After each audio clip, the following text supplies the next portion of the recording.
मंडगोरो मेरे फ्रेंड ने पूरा दुनिया का सबसे टफ ट्रैक है। मंडगोरो स्टीप चढ़ाई है, उसके बाद उतरते वक्त जो है ना 1500 मीटर बिल्कुल स्टीप उतरना है आपने, dead drop.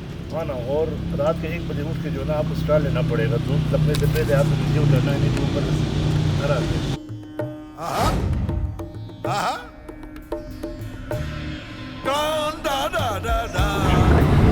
Gentlemen, we have entered the Skadu Valley now. Awesome. The weather looks absolutely fine today, and you can have a view of Upper Kachura and Lower Kachura very soon.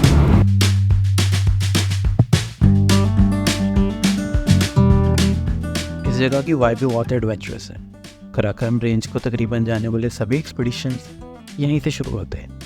करदू land करने के बाद हमने diesel में पके कबाब खाए और मिले अपने टूर गाइड अहमद नसीब शिगरी से। अहमद 25 साल से लोगों को K2 बेस कैंप ले जा रहे हैं। अहमद भाई ने हमारे ट्रैक के लिए सामान स्कर्दू बाज़ार से पूरा करवाया। हमने एक रात स्कर्दू स्टे किया और अगले दिन 11 बजे हम चल पड़े एक गुमनाम सफ़र पर। Desperado, you're sitting in an old Monte Carlo, man whose heart is hollow. You take it easy. I'm not trying to go against you. K2 base camp का ट्रैक अस्कोली से शुरू होता है। वही अस्कोली जिसके बारे में मुस्तंसर हुसैन ताड़ा साहब फरमाते हैं, ये शुमाल का आखिरी गांव है। यहाँ से आगे वही लोग जाते हैं जिनके दिमाग में फतूर और आंखों में वहशत होती है।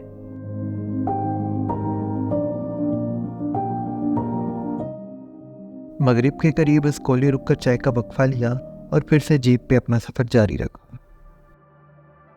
देर रात गए हम पहुंचे झोला कैंप से। झोला में हमारा इस्तकबाल बेहतरीन डिनर से किया गया। आबादी से इतना दूर सितारों की छांव में कैंप्स में सोने की ये हमारी पहली रात थी।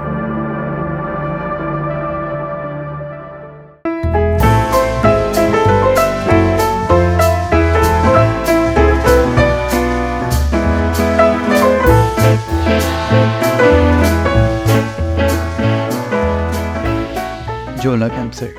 अब से कुछ साल पहले तक जब इस कैंप साइट तक जीप नहीं आती थी, लोग एक झूले के जरिए दरिया क्रॉस करके इस कैंप साइट तक आते थे। इसी वजह से इसका नाम झोला कैंप साइट है। और झोला कैंप साइट पे बेसिकली हमारे ही झूलों यानी बैग्स का बंटवारा हुआ। आपके सारे लगेज को, जिसमें नेक्स्ट आने वाले 14 से 15 दिनों का आपका खाना पीना रहने और हर चीज़ का सामान होता है, डिफरेंट बैग्स में डिवाइड करके पोर्टर्स को दिया जाता है। यूजुअली ट्रैक के दौरान आपके पास सिर्फ एक हैंड कैरी होता है, जिसमें आप अगर अपना कैमरा या कुछ गैजेट्स और पानी या कुछ ड्राई फ्रूट्स रखना चाहें तो रख सकते हैं।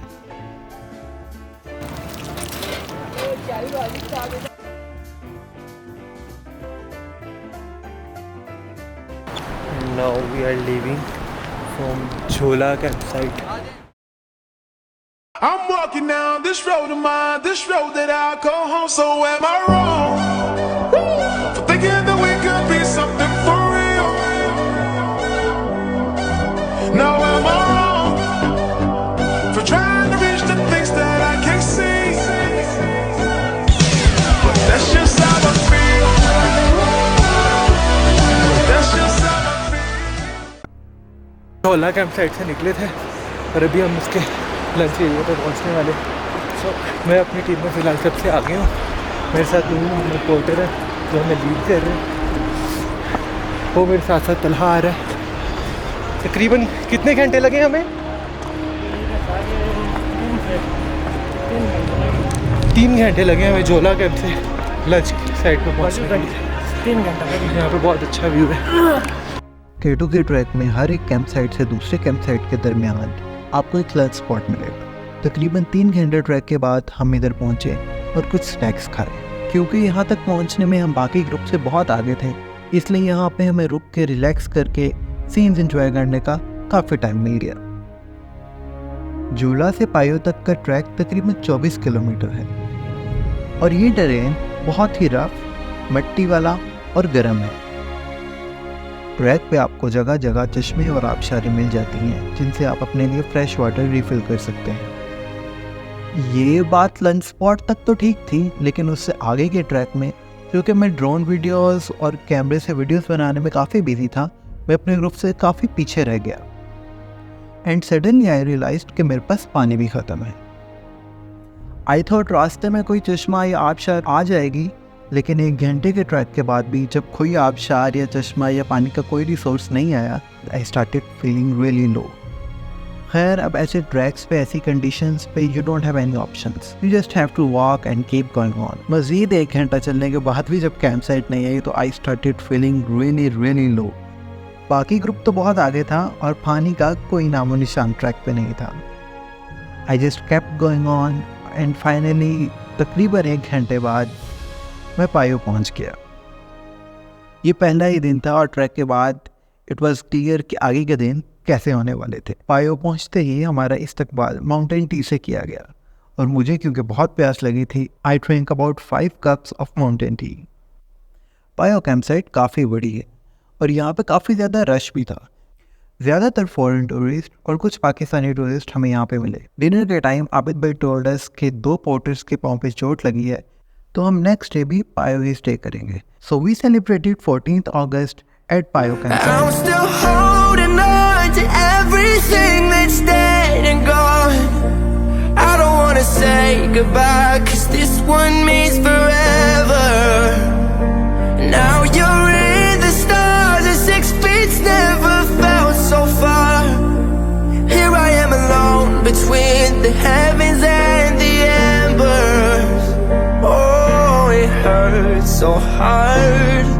For a million different reasons, you took the best of my heart and left the rest in peace.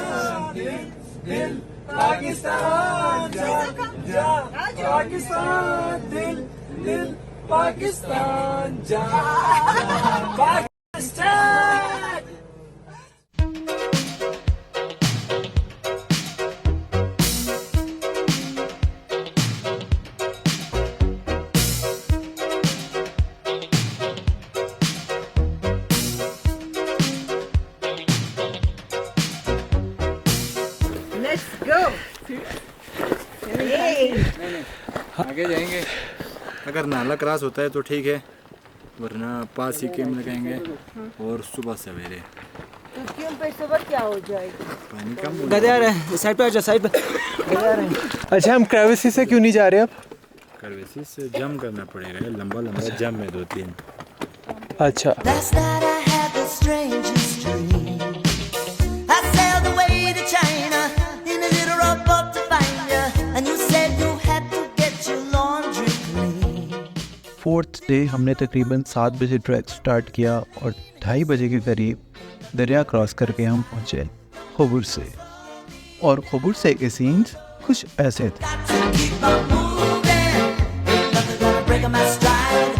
I'm running and I won't touch ground. Oh, no. Camp site पहुंचने के बाद तकरीबन रात तक you have enough time to relax and enjoy with your group mates and feel calmness and beauty of the place.